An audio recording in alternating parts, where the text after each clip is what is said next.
الصلاة والسلام على أشرف المرسلين وعلى آله وصحبه أجمعين. അല്ലാഹു സുബ്ഹാനഹു വ തആല നമ്മുടെ എപ്പിസോഡിൽ കബൂലാക്കി അനുഗ്രഹിക്കുമാറാകട്ടെ. നമ്മുടെ ഇബാദത്തുകളും സൽക്കർമ്മങ്ങളും അല്ലാഹു തആല സ്വീകരിച്ച സജ്ജനങ്ങളിലും ഉത്തമ മുത്തഖീങ്ങളിലും അല്ലാഹു നാം ഏവരെയും ഉൾപ്പെടുത്തി അനുഗ്രഹിക്കുമാറാകട്ടെ. ആദരവായ നബി സല്ലല്ലാഹു അലൈഹി വസല്ലം തങ്ങൾ പഠിപ്പിക്കുന്ന പരിശുദ്ധമായ ഹദീസ്, ലാ തക്റഹുൽ ബനാത ഫഇന്നഹുന്നൽ മുനിസാത്തുൽ ഗാലിയാത്ത്. പെൺമക്കളെ സംബന്ധിച്ച് അള്ളാഹുവിന്റെ ഹബീബായ നബി സല്ലല്ലാഹു അലൈഹി വസല്ലം തങ്ങൾ നമ്മോട് പഠിപ്പിക്കുക, പെൺമക്കൾ എന്ന് പറയുന്നത് നമ്മുടെ കുടുംബത്തിന്റെ ഐശ്വര്യമാണ്, കുടുംബത്തിന്റെ വിളക്കാണ്, ഒക്കെ നമുക്ക് ഏറ്റവും കൂടുതൽ സന്തോഷവും ഒക്കെ ജനിപ്പിക്കുന്ന അല്ലാഹു തആല നമുക്ക് നൽകിയ സൗഭാഗ്യങ്ങളാണ് നമ്മുടെ പെൺമക്കൾ എന്ന് പറയുന്നത്. പലരും പെൺമക്കൾ എന്ന് പറയുമ്പോൾ അത് നമുക്ക് നഷ്ടമാണ്, അല്ലെ, ചെലവാണ് എന്നൊക്കെ വിചാരിച്ച് പെൺമക്കളെ ഇകഴ്ത്തുകയും അല്ലെങ്കിൽ രണ്ടാം സ്ഥാനത്തേക്ക് കാണുകയും ഒക്കെ ചെയ്തിരിക്കുന്ന ഒരു അവസ്ഥയാണ് നമുക്ക് പലപ്പോഴും കാണാൻ കഴിയുന്നത്. യഥാർത്ഥത്തിൽ അള്ളാഹുവിന്റെ ഹബീബായ നബി സല്ലല്ലാഹു അലൈഹി വസല്ലം തങ്ങൾ ഏറ്റവും കൂടുതൽ, മുമ്പ് ഞാൻ മറ്റൊരു ഹദീസ് ഇവിടെ സൂചിപ്പിച്ചിരുന്നു, അള്ളാഹുവിന്റെ ഹബീബായ നബി സല്ലല്ലാഹു അലൈഹി വസല്ലം തങ്ങൾ ഏറ്റവും കൂടുതൽ പദവിയും പ്രതാപവും ഒക്കെ അള്ളാഹുവിന്റെ ഹബീബ് നബി തങ്ങൾ നമ്മോട് വാഗ്ദാനം ചെയ്ത നബി സല്ലല്ലാഹു അലൈഹി വസല്ലം തങ്ങൾ അതിന്റെ മഹത്വം നമ്മോട് വിവരിച്ച നമ്മുടെ മക്കളിൽ ഏറ്റവും ഉത്തമരാണ് നമ്മുടെ പെൺമക്കൾ എന്ന് പറയുന്നത്. അള്ളാഹു അവർക്ക് പരിപൂർണ സജ്ജനങ്ങളിൽ അള്ളാഹു ഉൾപ്പെടുത്തി അനുഗ്രഹിക്കുമാറാകട്ടെ. റസൂലുള്ളാഹി സ്വല്ലല്ലാഹു അലൈഹി വസല്ലം തങ്ങൾ പറയുന്നു, ലാ തക്റഹുൽ ബനാത, നിങ്ങൾ പെൺകുട്ടികളെ, പെൺമക്കളെ നിങ്ങൾ ഒരിക്കലും നിങ്ങൾ വെറുക്കരുത്. ഫഇന്നഹുന്നൽ മുനിസാത്തുൽ ഗാലിയാത്ത്, ഫഇന്നഹുന്നൽ മുനിസാത്തു, അവർ നിങ്ങൾക്ക് നേരം പോക്കുകളാണ്. പെൺമക്കൾ എന്ന് പറയുമ്പോൾ നമ്മുടെ കുടുംബത്തിൽ ആൺമക്കളെക്കാളും കൂടുതലും സന്തോഷം ജനിപ്പിക്കുന്നത് പെൺമക്കളാണ്, അല്ലെ? അപ്പൊ പെൺമക്കൾ എന്ന് പറയുന്നത് റസൂലുള്ളാഹി തങ്ങൾ പറഞ്ഞതാ, നിങ്ങൾക്കത് നേരം പോക്കാം. എന്തെങ്കിലുമൊക്കെ ഇങ്ങനെ കുഞ്ഞുനാളിലൊക്കെ വർത്തമാനങ്ങൾ ആൺകുട്ടികളെക്കാളും കൂടുതൽ പറയുന്നത് ആരായിരിക്കും? പെൺകുട്ടികളായിരിക്കും. അപ്പൊ നമ്മുടെ കുടുംബത്തിന്റെ ഒരു നേരം പോക്കാണ് അൽ ഗാലിയാത്ത് എന്ന് മാത്രമല്ല, റസൂലുള്ളാഹി തങ്ങൾ പറയുന്നത് നിങ്ങളുടെ അമൂല്യമായ സമ്പത്തുമാണ്, നിങ്ങളുടെ അമൂല്യമായ സമ്പത്താണ് നിങ്ങളുടെ പെൺമക്കൾ. അതുകൊണ്ട് തന്നെ റസൂലുള്ളാഹി സ്വല്ലല്ലാഹു അലൈഹി വസല്ലം തങ്ങൾ ആ പെൺമക്കളെ എങ്ങനെ വളർത്തണമെന്ന് റസൂലുള്ളാഹി തങ്ങൾ പഠിപ്പിച്ചു. മങ്കാന ലഹു സലാസു ബനാത്തിൻ ഔ സലാസു അഖ്വാത്തിൻ, ഒരാൾക്ക് 3 പെൺമക്കളോ 3 സഹോദരിമാരോ ഉണ്ട്, അല്ലെങ്കിൽ ഔ ഇബ്നത്താനി ഔ ഉഖ്താനി, അല്ലെങ്കിൽ 2 പെൺമക്കളുണ്ട്, അല്ലെങ്കിൽ 2 സഹോദരിമാരുണ്ട്. റസൂലുള്ളാഹി സ്വല്ലല്ലാഹു അലൈഹി വസല്ലം തങ്ങൾ പറയുന്നു, ഫഹ്സന സുഹ്ബതഹുന്ന, ആ പെൺകുട്ടികളോട്, പെൺമക്കളോട്, അല്ലെങ്കിൽ 2 സഹോദരിമാരോട് ഒരു വ്യക്തി അവരുടെ ജീവിതത്തെ നല്ലതുപോലെ പരിപാലിച്ച് ഇസ്ലാമിന്റെ ചിട്ടയോടുകൂടി ഒരു കുടുംബത്തിലെ പെൺമക്കളെയോ സഹോദരിയോ ഒരാൾ വളർത്തി പരിപാലിച്ചു വന്നാൽ, വത്തഖല്ലാഹ ഫീഹിന്ന, അള്ളാഹുവിന്റെ കാര്യത്തിൽ ആ പെൺമക്കളെ പരിപൂർണമായി സൂക്ഷ്മതയോടുകൂടി അള്ളാഹുവിനെ സൂക്ഷിച്ചുകൊണ്ട് വളർത്തുകയും ചെയ്താൽ എന്നാണ്. നമുക്കറിയാം നമ്മുടെ കാലഘട്ടം ഇന്ന് വളരെ മോശമാണ്. നിസ്കരിക്കുന്ന വാപ്പയാണ്, നിസ്കരിക്കുന്ന ഉമ്മയാണ്, പർദ്ദ ധരിക്കുന്ന ഉമ്മയാണ്, തട്ടമിടുന്ന ഉമ്മയാണ്. പക്ഷെ കൂടെ പോകുന്ന മകളുടെ അവസ്ഥയെന്ന് ഞാൻ ആരോട് പറയാതെ തന്നെ നമുക്കറിയാൻ കഴിയും. നമ്മുടെ മക്കൾ സ്കൂളിലേക്ക് പോകുന്ന വേഷവിധാനം, നമ്മുടെ മക്കൾ കല്യാണങ്ങൾക്കേക്ക് പോകുന്ന പ്രായപൂർത്തിയായി പെൺമക്കൾ വരെ കല്യാണങ്ങൾക്കും ഫംഗ്ഷനുകൾക്കും പോകുന്ന കോലം, ഉമ്മ പർദ്ദയായിരിക്കും ധരിച്ചിരിക്കുന്നത്, മഫ്തയായിരിക്കും ധരിച്ചിരിക്കുന്നത്, തലയിൽ തട്ടമുണ്ടാകും. കൂടെ പോകുന്ന പെൺമക്കളുടെ അവസ്ഥ എന്തായിരിക്കും?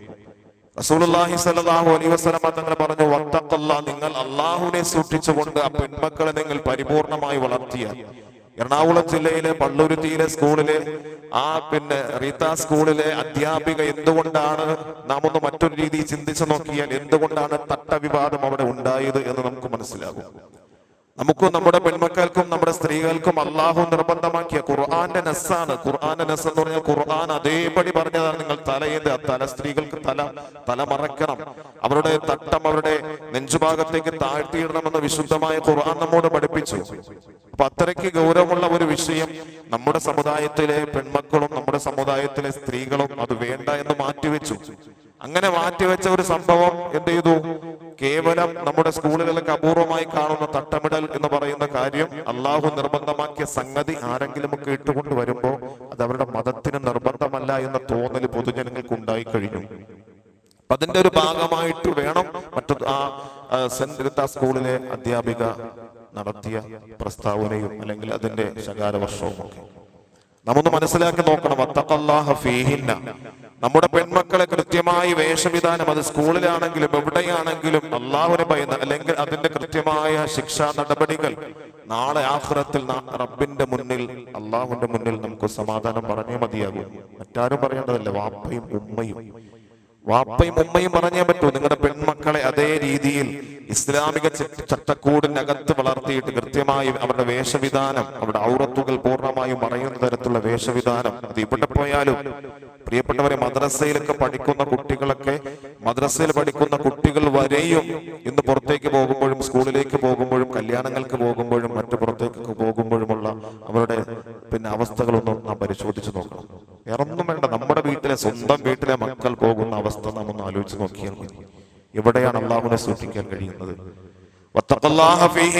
റസൂലുള്ളാഹി സ്വല്ലല്ലാഹു അലൈഹി വസല്ലം തങ്ങൾ പറഞ്ഞു, പെൺകുട്ടികൾ, ആ പെൺകുട്ടി, ഒരാൾക്ക് 2 പെൺകുട്ടിയോ അല്ലെങ്കിൽ 3 പെൺകുട്ടിയോ 2 സഹോദരിമാരോ 3 സഹോദരിമാരോ ഉണ്ടാവുകയും അവരെ കൃത്യമായി ഫഹ്സന സുഹ്ബതഹുന്ന, നല്ല രീതിയിൽ അവരോട് സഹവസിച്ചു, നല്ല രീതിയിൽ അവരോട് പെരുമാറി, ഇസ്ലാമിക ചട്ടങ്ങളും ഇസ്ലാമിക ചിട്ടകളും അവരെ കൃത്യമായി മനസ്സിലാക്കി പഠിപ്പിച്ചു കൊടുത്തു. വത്തഖല്ലാഹ ഫീഹിന്ന, അല്ലാഹുവിന്റെ കാര്യത്തിൽ ആ പെൺമക്കളെ പരിപൂർണമായി സൂക്ഷിച്ചുകൊണ്ട് ആ മനുഷ്യൻ അയാളെ, ആ പെൺമക്കളെ വളർത്തി അല്ലെങ്കിൽ സഹോദരിമാരെ വളർത്തിയാൽ ഫലഹുൽ ജന്ന, അവന് സ്വർഗമാണ്. അല്ലാതെ നാം തിരിച്ചൊന്ന് ചിന്തിക്കണം. ഈ രീതിയിലല്ല നാം നമ്മുടെ മക്കളെ വളർത്തിയിട്ടുള്ളതെങ്കിൽ, നമ്മുടെ മക്കളെ അവർ പറയുന്ന രീതി, വാപ്പച്ചി എനിക്കത് വേണ്ട, ഷാള് വേണ്ട, വേണ്ടെങ്കിൽ വേണ്ട. ഉമ്മച്ചിയോട് പറയുന്നു, ഉമ്മയോട് പറയുന്നു, എനിക്ക് ഷാള് വേണ്ട, വേണ്ടെങ്കിൽ വേണ്ട. ആ രീതിയല്ല. നിർബന്ധമായിട്ടും തന്റെ ഇസ്ലാമിക നിർബന്ധം, ഇസ്ലാം നിന്നോട് നിർബന്ധമായി കൽപ്പിച്ചതാണ് നിന്റെ മക്കളെ കൃത്യമായി ഇസ്ലാമിക വേഷവിധാനത്തിൽ വളർത്തുക എന്നുള്ളത്. അതുകൊണ്ട് തന്നെ അവർ വേണ്ട എന്ന് പറയുമ്പോഴും നിർബന്ധിച്ച് ധരിപ്പിക്കാനുള്ള പരിപൂർണമായ എല്ലാ കാര്യങ്ങളും രക്ഷകർത്താവിന് അല്ലാഹു തആല ഏൽപ്പിച്ചിരിക്കണം.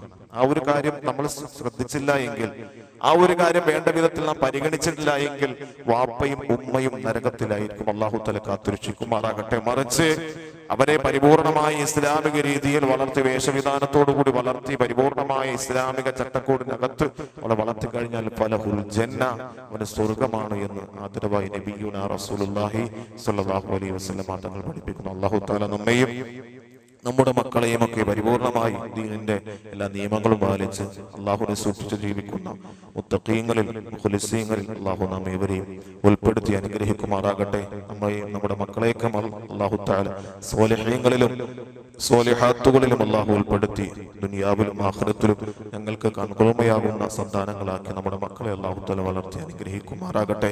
വാഖിറു ദഅ്വാനാ അൽഹംദുലില്ലാഹി റബ്ബിൽ ആലമീൻ.